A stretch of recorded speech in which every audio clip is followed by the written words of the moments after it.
Considering that the attack on the second Death Star is one of the most iconic battles in all of Star Wars, and really in cinema in general, many people, including myself, are understandably taken aback when they realize, wait a second, LEGO has never made a Return of the Jedi Millennium Falcon. They've made plenty of A New Hope and Empire Strikes Back-based Falcons. Heck, they even made a solo Star Wars story-based Millennium Falcon. But never one from the Battle of Endor. So how come this is something that LEGO is willing to make, but this isn't? Well, the longer that I thought about it, the more I realized, you know what? It actually makes perfect sense to not have a Return of the Jedi Millennium Falcon. And now I'm to the point where I would genuinely be surprised if they ever did make a ROTJ Falcon. And I think that the fact that this Nien Numb minifigure exists as a 25th anniversary figure is pretty strong evidence for my point. But first, we've got to understand why the 4 non-original trilogy Falcons exist. I'm sure that it's very intuitive for most of you, but for those who might still be scratching their heads, all you need to do is look at the circumstances surrounding each of them. Back in 2015, The Force Awakens was the first Star Wars movie to come out in 10 years. And if you can remember as far back as almost a decade ago, then you'll remember that this was like one of the most hyped up movies of all time. Disney really wanted to cash in on the nostalgia. And with all that hype, it just wouldn't have made sense to not have a Force Awakens Falcon. The Kessel Run Falcon was in a similar situation. It was made to release alongside a big budget movie, and while the special blue and white color scheme may have been a little bit weird to some people, all was well because it was released shortly after the 2015 one retired and shortly before the 2019 one released, which itself was made to go alongside another big budget Star Wars movie. And then the Dark Side Falcon, of course, has its own special show to go alongside it. You notice a pattern? All of these Falcons had their own special little piece of media to go alongside them. A perfectly logical conclusion that one might draw from this is just that, well, Star Wars, and by extension LEGO Star Wars, had a lot going on. There just wasn't time to include General Calrissian in one of these babies. And that train of logic could easily extend to the earlier days of LEGO Star Wars when they had a lot of prequel content to cover. And well, that's just all fine and dandy. There hasn't been an Endor Falcon yet because LEGO just hasn't gotten around to it. That might have been a nice conclusion in the past, but this Nien Numb changes all of that. And he changes it on a fundamental level. Thanks, Nien Numb. Basically, the idea behind these 25th anniversary figures was that they were figures that fans wanted and LEGO wanted to make that just didn't fit in with any sets.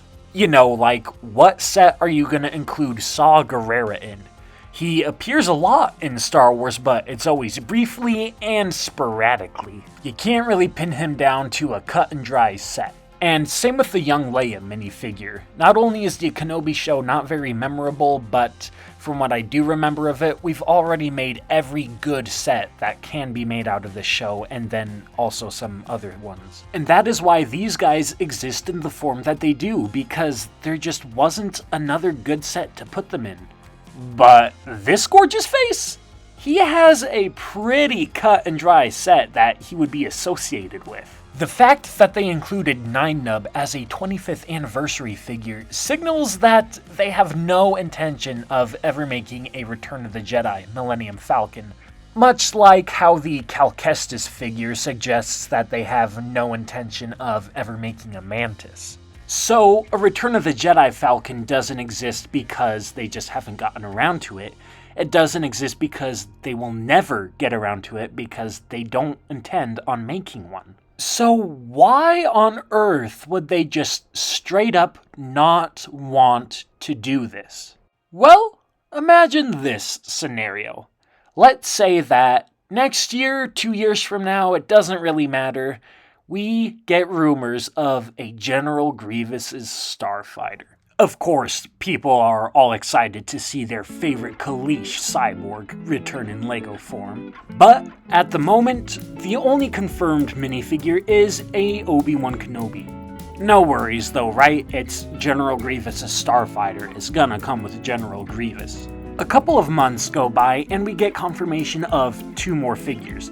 An Episode 3 Bail Organa and an Episode 3 Yoda. Now, this is obviously pretty weird.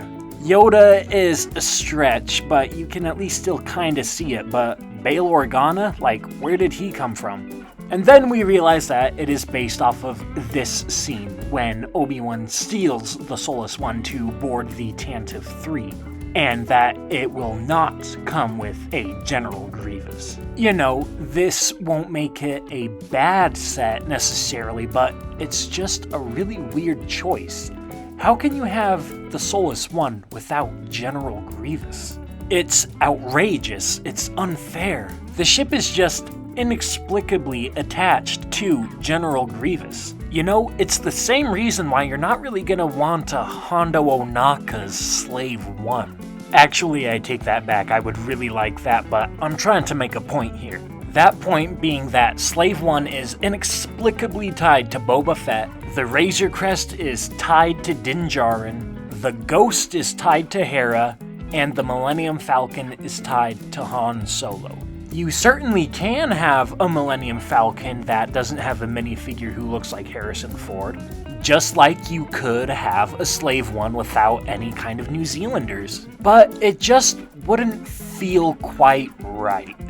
A little kid that's getting their very first Millennium Falcon, unless it's based on some new thing that's coming out right now, is gonna want a Han Solo.